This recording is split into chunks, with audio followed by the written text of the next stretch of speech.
Newland के सिद्धांत की कमियां। वैज्ञानिक न्यूलैंड ने संगीत के स्वर के साथ अपने सिद्धांत की तुलना की और अष्टक सिद्धांत दिया। बच्चों, मैं आपको बता देता हूं कि जो अष्टक शब्द है उसका मतलब 8 होता है। इंग्लिश में ऑक्टेव्स बोलते हैं इसको। यहाँ पर आपको ध्यान देना है कि न्यूलैंड के समय 56 तत्वों की खोज हुई थी और न्यूलैंड ने 56 के 56 तत्वों का वर्गीकरण प्रस्तुत कर दिया था। लेकिन बच्चों, यदि अपने न्यूलैंड की कमियां या ड्रॉबैक्स की तरफ ध्यान दें तो कुछ कमियां रहना स्वाभाविक है। और न्यूलैंड ने अपना वर्गीकरण है वो डोबेराइनर के बाद शुरू किया। तो न्यूलैंड ने डोबेराइनर की कुछ कमियों को दूर कर दिया और कुछ की तरफ ध्यान नहीं दिया। मैं आपको समझाता हूं उसकी पहली कमी क्या थी। तो पहली कमी थी ड्रॉबैक्स, वो ये थे कि उसने गलत कल्पना कर ली कि प्रकृति में केवल 56 ही तत्व है, 56।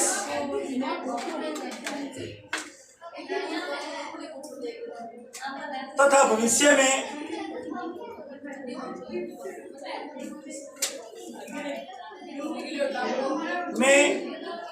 और किसी तत्व की खोज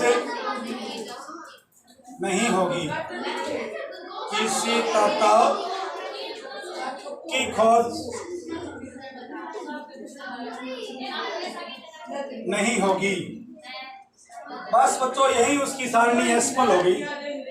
उन्होंने ये माना न्यूलैंड ने कि प्रकृति में केवल 56 तत्व है। प्रकृति में कितने तत्व हैं? 56। प्रकृति में केवल 56 तत्व है और 56 ही रहेंगे। प्रकृति में केवल 56 तत्व है, 56 ही रहेंगे। भविष्य में और कोई तत्व नहीं आएंगे। मेरे हिसाब से, एज माई ओपिनियन, उसने डोबेराइनर से नहीं सीखा, क्योंकि डोबेराइनर के समय कितने तत्व थे? 30। डोबेराइनर ने न्यूलैंड से पहले अपना वर्क स्टार्ट किया और डोबेराइनर के समय 30 तत्व थे और न्यूलैंड के समय हो गए 56। तो उसने ये नहीं सोचा अभी 30 से 56 हो गए तो हो सकता है भविष्य में 56 से भी ज़्यादा हो जाए। और न्यूलैंड के सिद्धांत के कुछ समय बाद निष्क्रिय गैसों की खोज हो गई तो ये सिद्धांत अमान्य हो गया, यानी भविष्य में 56 से भी ज्यादा तत्व आ गए। तो उसकी मेन प्रॉब्लम ये थी बच्चों कि he amused that there are 56 element in nature and in future no elements are coming by any scientist discovery. किसी भी वैज्ञानिक की खोज के द्वारा कोई नया तत्व है वो नहीं आएगा। 56 है और 56 ही रहेंगे। ये उसकी पहली कमी थी। दूसरी कमी ये बच्चों कि उसका सिद्धांत, उसने अपना वर्गीकरण है, सुनो आप, यदि सिर्फ आपको याद करना है 10वीं क्लास की दृष्टि से, तो आप ये लाइन लिख सकते हो कि उसका सिद्धांत हल्के तत्वों पर ही लागू होता है। उसका सिद्धांत हल्के तत्वों पर ही लागू होता है। हल्के तत्व जैसे hydrogen, lithium, sodium, potassium, 19 number तक हल्के तत्व है। आपको तो ये लाइन याद करनी है कि न्यूलैंड का सिद्धांत केवल हल्के तत्वों पर लागू होता है। जैसे जैसे आधुनिक खोजों द्वारा तत्वों का सटीक परमाणु भार ज्ञात किया गया तो ये सिद्धांत अपने आप ही असफल है। जो न्यूलैंड की टेबल है ना, उसके बाद तत्वों के परमाणु द्रव्यमान आधुनिक विधियों द्वारा खोजे गए तो भारी तत्वों पर उसका सिद्धांत लागू नहीं हो रहा। His theory was applied on light elements basically with lithium, sorry calcium. हल्के तत्वों में भी उसका सिद्धांत कैल्शियम तक लागू होता है। तो ये दो कमियां मैंने आपको सिखाई है। न्यूलैंड के सिद्धांत की तीसरी कमी, third drawback of Newland theory. देखो, वैसे मैं पहले आपको शॉर्ट में समझाता हूँ, फिर डिटेल में बताता हूँ। मैंने कहा था कि न्यूलैंड का सिद्धांत केवल हल्के तत्वों पर लागू होता है। हल्के तत्वों में गहराई से देखें तो न्यूलैंड का सिद्धांत केवल कैल्शियम तक लागू होता है। यह सिद्धांत मतलब न्यूलैंड थ्योरी, न्यूलैंड का सिद्धांत केवल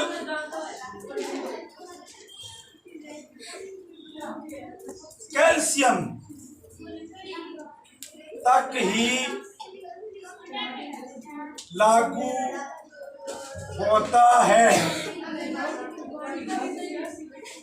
Newland theory was applied only calcium, only from calcium. Calcium से आगे ये लागू नहीं होती, कैल्शियम के आगे भारी तत्व आ जाते हैं। अब इसका एक्सप्लेनेशन देखें अपने तो समझो, आप ध्यान से देखो। न्यूलैंड की सारणी ऐसे थी, सा रे गा मा पा धा नी। ध्यान दो बच्चों, न्यूलैंड ने संगीत का पहला स्वर सा लिया, फिर से गा मा पा धा नी, सा रे गा मा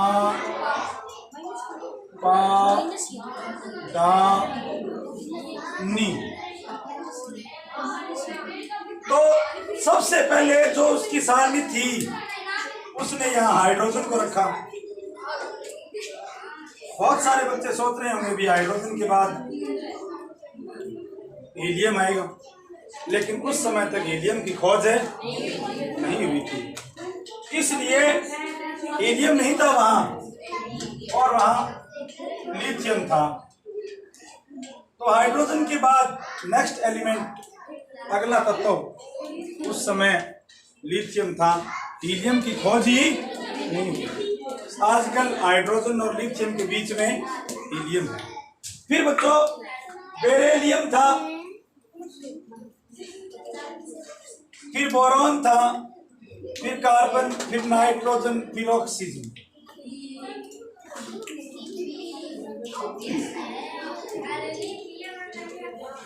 ऑक्सीजन के बाद आजकल नियोन है, सॉरी फ्लोरीन। उस समय भी फ्लोरीन था, और फ्लोरीन के बाद अब नियोन है। वर्तमान में क्या है? नियोन। लेकिन उस समय नियोन नहीं था, जस्ट अगला तत्व था सोडियम, फिर था मैग्नीशियम और एल्यूमिनियम, सिलिकॉन, फास्फोरस, सल्फर। बिल्कुल उस समय सल्फर की खोज हो चुकी थी। सल्फर को गंधक कहते हैं, सल्फर। और उसके बाद क्लोरीन, और उसके बाद पोटेशियम, उसके बाद कैल्शियम। अब आर्गन नहीं था, कौन सा तत्व नहीं था? आजकल बीच में आर्गन है। कैल्शियम के बाद क्रोमियम था, फिर मैंगनीज था, टाइटेनियम था और आयरन था। आपको याद करने की जरूरत नहीं है, ये सिर्फ समझाने की दृष्टि से लिख रहा हूं मैं।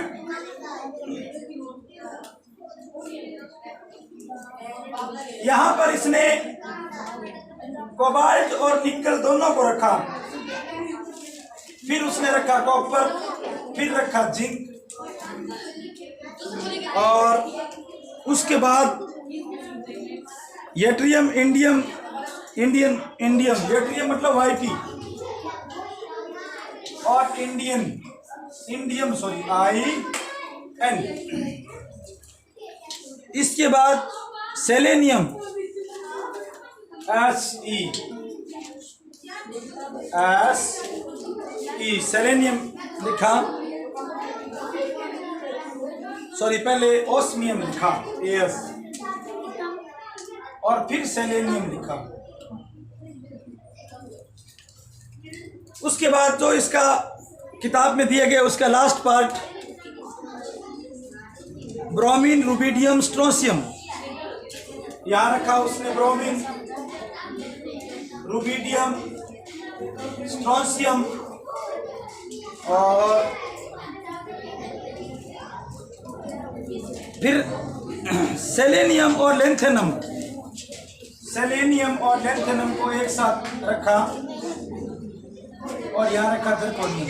ये बच्चों एक न्यूलैंड की जो थ्योरी है, उसने 56 तत्वों का वर्गीकरण दिया, उसमें से उसका एक पार्ट है, पूरा नहीं है ये, नहीं ही आपको पूरा लर्न करना है।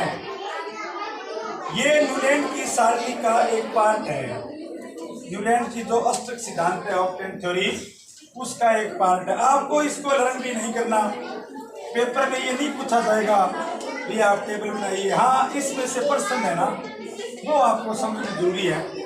मैं बारी बारी से एक एक प्रश्न सिखाता हूँ। पहली बात तो मैंने तीसरी कमी लिखी है कि न्यूलैंड का सिद्धांत केवल कैल्शियम तक ही लागू होता है।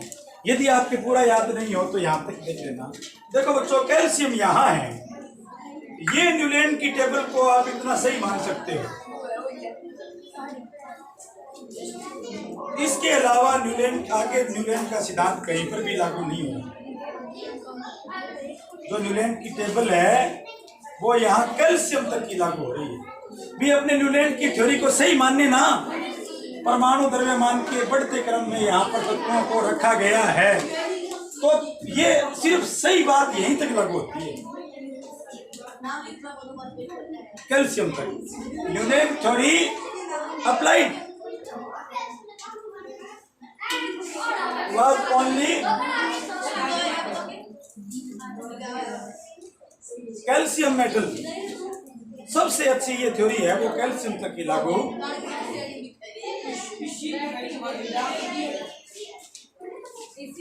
तो बच्चों, थोड़े समय बाद जब परमाणु द्रव्यमान ज्ञात करने की नई नई तकनीकें आई, तो उस समय ये सिद्धांत अमान्य कर दिया गया, क्योंकि कैल्शियम के बाद भारी तत्व आए और भारी तत्वों पर यह सिद्धांत लागू नहीं होता। This theory was not applied on heavy metals और हेवी एलिमेंट्स।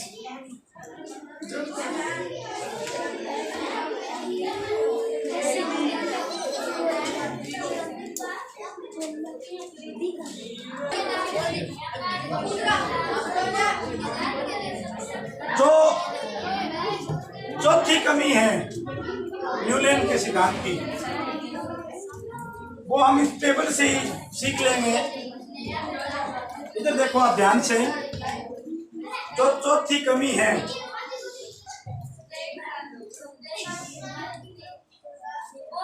चौथी कमी ये है कि समान तत्वों को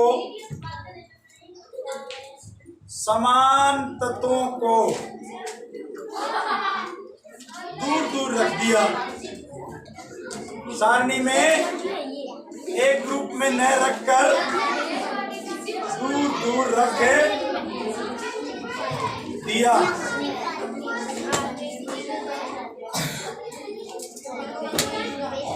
सुनो ध्यान से, इस टेबल को ध्यान से देखो आप।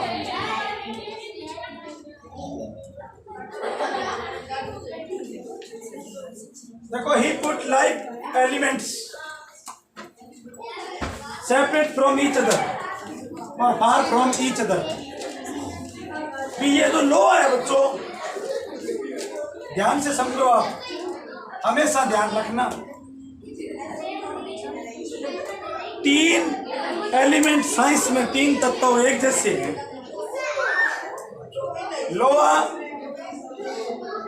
कोबाल्ट और निकल। इनको बोलते हैं आकोनी। हाँ, आकोनी। समान आकोनी। आप इस फॉर्मूले से याद रख सकते हो, समान आकोनी मतलब समान तत्वों को अलग अलग रख दिया। किसको? आप और आयरन, आप और आयरन, आयरन और को फॉर कोबाल्ट और नी फॉर निकल या निकल। बच्चों, आयरन को कोबाल्ट और निकल से दूर रख दिया। ये उसकी वंडर मिस्टेक रह गई। देखो, आयरन यहाँ है और कोबाल्ट और निकल है वो यहाँ है। तो आप याद रखना, ये समान शब्द है ना, समान तत्वों को दूर दूर रख दिया। कैसे याद रखोगे इसको? याद रखने का तरीका क्या है? आकोनी। यहाँ पर आपको मैं लिख देता हूँ, एक राजस्थानी शब्द है आकोनी, यानी समान आकोनी। समान तत्व आकोनी। अपने लोकल लैंग्वेज में हम कह सकते हैं कि ये जतने वाली बात नहीं है कि आयरन, कोबाल्ट, निकल तीनों एक जैसे हैं। आयरन, कोबाल्ट, निकल तीनों की जो गुण है, तीनों के गुण है, प्रॉपर्टीज, वो एक समान है। फिर भी न्यूलैंड ने इनको दूर दूर रख दिया, तो फिर ये सिद्धांत मान्य नहीं हुआ। उसके अनुसार आयरन ऑक्सीजन, सल्फर, सेलेनियम के समान है, बट यहाँ पर आयरन इनके किसी के समान नहीं है। यहाँ पर आयरन का व्यवहार है ना, उसके अनुसार इसका व्यवहार समान है, लेकिन यह आयरन का व्यवहार इनसे मिलता ही नहीं है। Iron do not match with oxygen, sulphur, selenium. It is differ from oxygen, sulphur, selenium. Iron match with cobalt and nickel, but Newland would separate iron from cobalt and nickel। Iron का जो व्यवहार है वो cobalt और निकल से मिलता है, लेकिन न्यूलैंड ने आयरन को कोबाल्ट और निकल से अलग रख दिया। तो ये उसकी एक कमी और रह गई।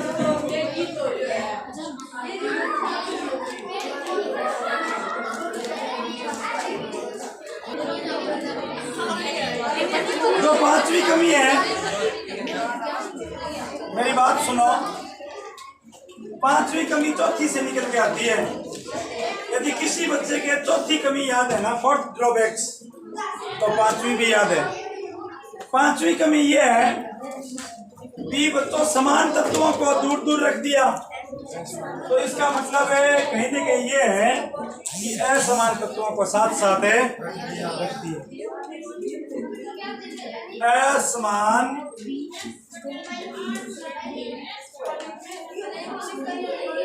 असमान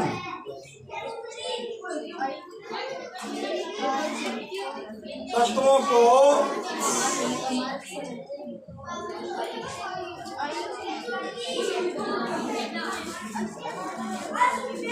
एक साथ रख दिया। तो चौथी कमी है ना, उससे ये निकल के आती है। यहाँ मैंने इंग्लिश में लिखा है, आप इधर पढ़ रहे हो। He put unlike elements together with each other। एक दूसरे के साथ असमान तत्वों को उसने साथ साथ है। जैसे मैं बताता हूँ बच्चों, जो असमान शब्द है ना, असमान, उसके लिए आप शब्द याद रखो, है कोनी,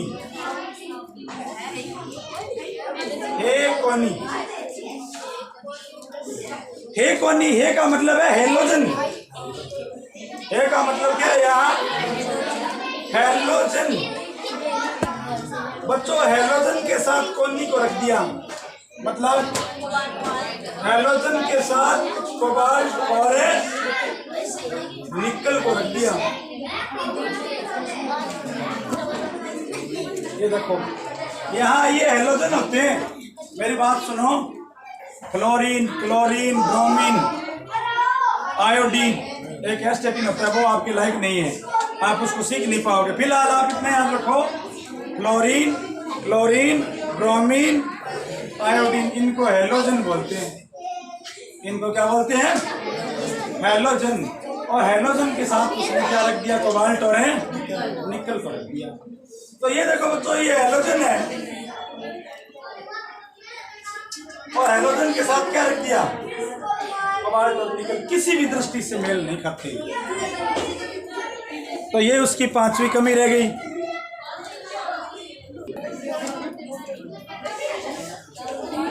जो छठी कमी है, 6 ड्रॉबैक, वो ध्यान से समझिए। कुछ समय बाद जब न्यूलैंड ने अपना सिद्धांत दिया तो निष्क्रिय तत्वों की खोज हो गई। किसकी खोज हो गई? इधर देखो ध्यान से, helium, neon, argon, krypton, xenon और रैंडेन, इनको निष्क्रिय तत्व कहा जाता है। सामान्य अवस्था में ये किसी से क्रिया नहीं करते हैं। इनकी बाहरी कक्षा पूर्णतः भरी हुई होती है, कंप्लीट वैलेंसी सेल होता है। इनकी वैलेंसी या संयोजकता 0 होती है, शून्य वर्ग भी कहा जाता है इसको। अब बच्चों देखो, हीलियम की जब खोज हुई तो इसका भार है वो हाइड्रोजन और लिथियम के बीच में था। तो बताओ कहाँ रखें इसको? मतलब यहाँ क्या आना था? नियमानुसार यहाँ क्या आना था?